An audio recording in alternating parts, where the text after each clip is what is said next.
नाज़रीन, आप इस वक्त देख सकते हैं वर्कर की काफ़ी तादाद जो है इस पंडाल के अंदर या इस बाग के अंदर यहाँ पर इंतज़ाम किया गया है दुआई तकरीब के लिए, शोदा के लिए, डी चौक के शोदा के लिए।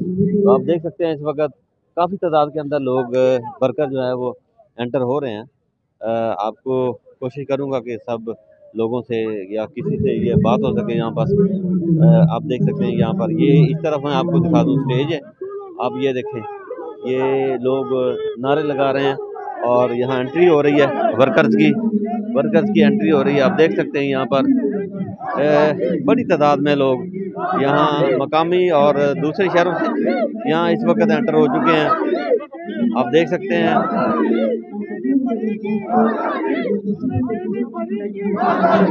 देनी पड़ेगी, मरियम भी सुन ले, शहबाज भी सुन ले, जर्नैल भी सुन ले। हम लेके रहेंगे, हम लेके रहेंगे, हम लेके रहेंगे, हम सीखे लेंगे।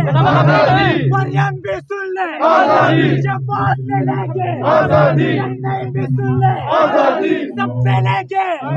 ये हक हमारा। जी, आज की इस तकरीब के बारे में आप क्या कहेंगे? बिस्मिल्लाहिर्रहमानिर्रहीम।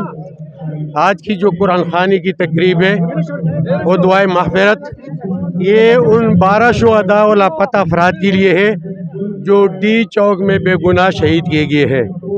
हम अपने एक एक खून जो हकीकी आज़ादी के लिए बहा है वो बहाया गया है, इसका हिसाब लेंगे।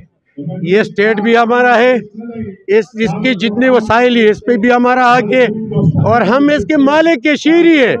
लिहाजा ये जो जुल्म और जबर हो रहा है मुल्क में, जो आईन और कानून की वायलेशन हो रही है, ये कतई इसका इजाज़त आईन नहीं देता। लिहाजा ये घुसपैठिए हैं, ये मुनाफली व जारादारी वाले लोग हैं।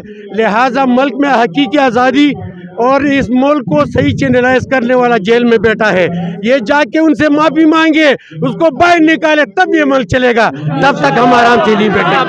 अभी माफ़ी मांगने से काम हो जाएगा? इतने लोग शहीद हो गए, माफ़ी मांगने से? देखे, वो मलंग बंदा है मुल्क के हकीकी आज़ादी के लिए, और जो पॉलिटिकल स्टेबिलिटी ख़त्म हो गई है, जो लाइन आर्डर इशू है, जो मुल्क को दलदल में फंसाया गया है, मुझे पूरा यकीन है कि वो मलंग बंदा इसको माफ़ कर देगा। जी, माफ़ कर देगा, पूरा यकीन है।